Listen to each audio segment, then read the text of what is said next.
Je vous propose, bon, merci beaucoup pour ces échanges. Je vous propose de rentrer dans un temps de méditation. Voilà, c'est plus une méditation que je vous propose. Euh, Partant de cette dernière parole de Jésus, là, dans Matthieu 13, ce que je vous dis là, je le dis à tous, veillez. Je le dis à tous. Hein. Donc, c'est pas seulement un discours pour les initiés, pour les disciples, pour ceux qui croient, mais comme une parole lancée au monde. Voilà, veillez. Et je vous propose comme un entrelac de significations là, qui se sont un peu dessinées dans notre échange, qui tissent une toile de fond pour rater sa mort en réussissant sa vie, vous voyez, répondre à l'appel, veiller. Et j'ai beaucoup aimé cette première injonction, veiller sur. Veiller sur pour prendre soin de celui qui est là à côté. Il faut que tu le regardes dans les yeux, celui sur lequel tu dois veiller. Que tu fasses attention à lui. Que tu remarques son existence au moins, puisque tu dois veiller sur lui. Être attentif, prendre soin.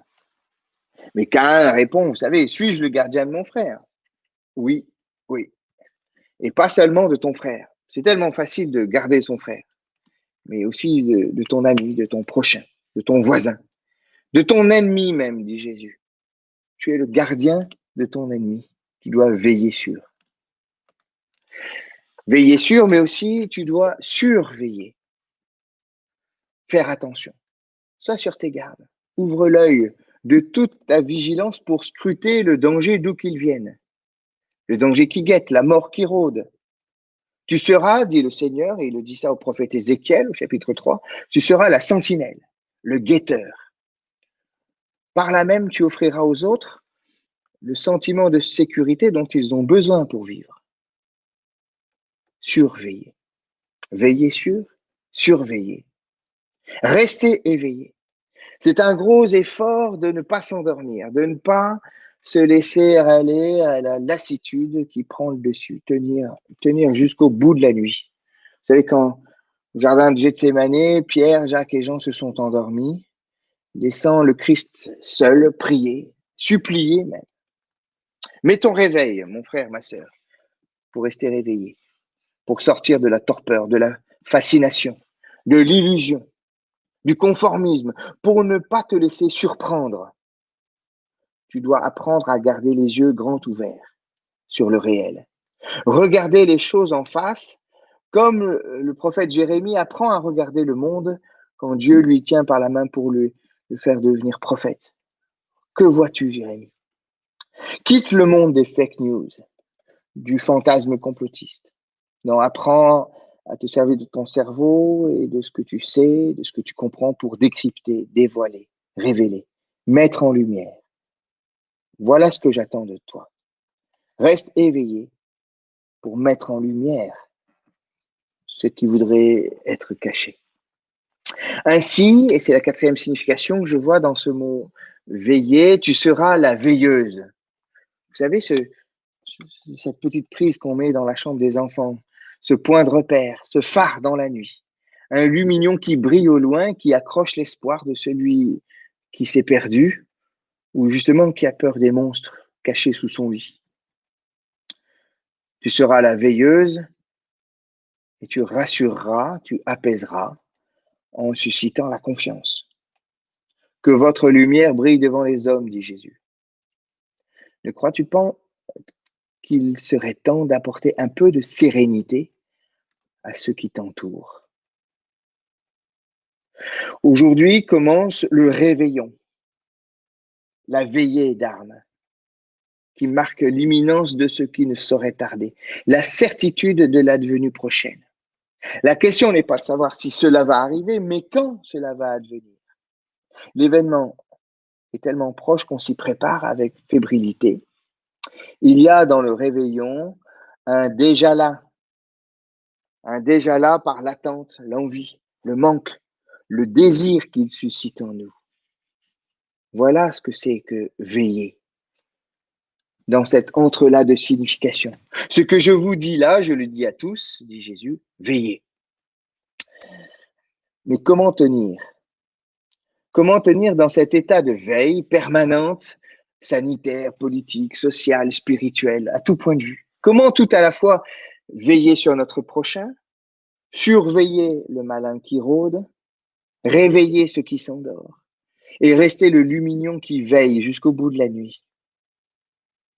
Veillez, dit Jésus, car vous ne connaissez ni le jour ni l'heure. Vous ne connaissez ni le jour ni l'heure. C'est là le carburant de nos veilles, le combustible de notre vigilance, le moteur intérieur du veilleur, l'ignorance de ce que sera l'avenir. Par 3 fois, l'Évangile insiste, veillez, car vous ne savez pas quand viendra le maître de la maison, le soir, au milieu de la nuit, chant du coq, ou au matin. Mais qui sait quand? Personne. Pas même les anges dans le ciel, pas même le Fils, mais le Père seul. Cela signifie qu'il y a encore la possibilité d'un futur à vivre.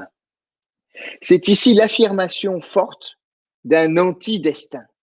Rien n'est écrit, rien n'est joué d'avance. Tout est encore possible. Veillez parce que tout est encore possible. Vous ne savez pas. Le Père seul sait. Quelle bonne nouvelle. À mes yeux, quelle bonne nouvelle. Le dernier mot de l'histoire n'a donc pas encore été dit. Il y a encore la possibilité d'une résurrection qui nous remettra debout, qui nous permettra de repartir, de redémarrer, renforcer. L'incertitude de l'avenir est le seul vrai gage de notre liberté. Quand le destin frappe nos vies, du sceau de la fatalité, quoi qu'on fasse, qu'on dise, qu'on pense, on se sent alors pris dans les mailles d'un filet, piégé dans la toile de l'araignée, englué, empêtré, paralysé, empêché, qu'on peut écrire d'un mot, empêché, et qu'on peut comprendre en 2 mots, empêché, parce que tout nous échappe. Affirmer l'ignorance quant à l'avenir devient alors un geste militant, un acte de résistance. Non, non, nous ne nous laisserons pas maîtriser par le soi-disant destin. Non, nul ne pensera à notre place. Non, nous n'avons pas fini de vivre. Non, le monde n'est pas foutu. Parce que nous croyons que demain est encore possible. Avouer son ignorance devient alors une affirmation de sa liberté. Le non-savoir porte l'espérance. Je sais que je ne sais pas. Alors je veille sur la fragilité de l'avenir comme une mère veille sur son enfant. Désormais, on m'appellera la mère veilleuse. Je sais que je ne sais pas. Donc je surveille, je guette, je scrute l'horizon. Sœur Anne, ne vois-tu rien venir?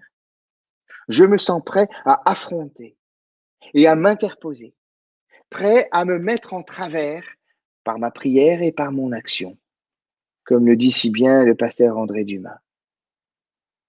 Je sais que je ne sais pas. Voilà pourquoi je refuse de jouer les prophètes de malheur, les oiseaux de mauvais augure, bruit de bottes, famine, blasphème, dictateurs qui refusent le résultat des élections, attentats, violence, ambiance de fin de monde. Rien de tout cela ne fait signe, ni ne se trouve porteur d'une quelconque révélation concernant l'avenir. Tout cela arrive dans le monde, mais le malheur ne révèle rien, il ne démontre rien, il ne dévoile rien, il ne donne aucun savoir et demain n'est en rien déterminé par les nuages d'aujourd'hui. Je sais que je ne sais pas. Alors, il est temps de sortir de ma torpeur, de mon ignorance. Je cherche, je lis, je scrute, je réfléchis, je pose des questions et j'essaye d'écouter les réponses. Je discute, je dispute aussi. Inlassablement, je demande pourquoi, comme un enfant, vous savez, éternellement insatisfait des réponses qu'on lui donne. J'ai soif de comprendre, j'ai soif de savoir. Je suis le guetteur de l'aube. parce que je sais que je ne sais pas. Je sais que je ne sais pas, alors j'attends, j'espère, j'imagine, je me prépare, comme tendu vers l'inattendu, prêt à tout, disponible pour tous. Les bras, le cœur, l'âme grand ouvert, disposé à cueillir et à accueillir les êtres, les choses, les événements. Sans doute quelqu'un pourrait m'arriver. Voilà pourquoi je veille. Je ne m'attends pas à quelque chose, j'attends quelqu'un. Qui sait? Dieu seul sait quand il viendra. Je ne sais pas, mais j'y crois. J'y crois. Dur comme fer, j'y crois. Avec malice, comme pour faire un pied de nez au croque-mitaine, vous voyez. Avec obstination contre vents et marées, j'y crois malgré tout, malgré l'attente, malgré le silence, malgré la frustration et presque malgré moi. Oui, j'y crois, mais je ne fais pas le malin. C'est vrai que parfois je manque de foi. Je chancelle, je flanche, j'hésite. Je sens mes paupières s'alourdir, mes muscles s'engourdir, mon cerveau s'embuer. Je marche sur l'eau, mais presque à chaque pas, je sens mon courage fondre et mes pieds s'enfoncer. Mes pieds, mes genoux, mes hanches, l'eau monte, vous voyez, comme si j'étais absorbé, attiré, aspiré par le fond obscur de mon âme, l'abîme insondable. Homme de peu de foi que je suis. J'y crois, mais c'est vrai que parfois je m'agace, je me révolte, je m'indigne, je m'insurge. Jusque à quand, Seigneur, laisseras-tu les choses empirer? Qu'attends-tu pour intervenir alors? Lancer tes armées d'anges pour nettoyer la terre de ses immondices comme on récure une casserole cramée. Qu'attends-tu pour remettre les choses d'aplomb? Homme de peu d'espérance que je suis. J'y crois, Seigneur, mais il est vrai que parfois je me sens un peu seul. Je trouve les chrétiens bien tièdes, englués dans leurs inquiétudes internes, ecclésiales, et sourds aux cris du monde. J'y crois, mais j'avoue qu'il m'arrive d'en vouloir à mon Église, d'être si timide, à mes frères et sœurs d'être si peu motivés. Oh les amis, vous attendez quoi? Et je me retrouve là, tout seul, à juger les uns et les autres, du haut de ma propre suffisance, à distribuer les bons et les mauvais points, les satisfecit et les reproches. Homme de peu d'amour que je suis. Vous voyez, je marche au bord de l'abîme et une question me taraude. Et si j'avais fait fausse route? Que restera-t-il quand tout disparaîtra, englouti par les malheurs du temps? Quand rien ne restera de ce que nous pensions si solide, si beau, si accompli, si grand? Aucune pierre l'une sur l'autre de tout ce que nous avons édifié, construit, élaboré, fabriqué de nos mains ne restera debout. Tout sera détruit, dit Jésus. Quand on prend conscience que tout ce que nous avons fait, depuis l'aube de l'humanité jusqu'à la fin du monde, va disparaître. Reste-t-il seulement quelque chose de permanent, de solide, de stable, de fiable, une parole qui dure, qui demeure éternelle, des mots qui ne passent pas à la trappe, au fond des oubliettes, dans les sables mouvants et les tempêtes de l'histoire?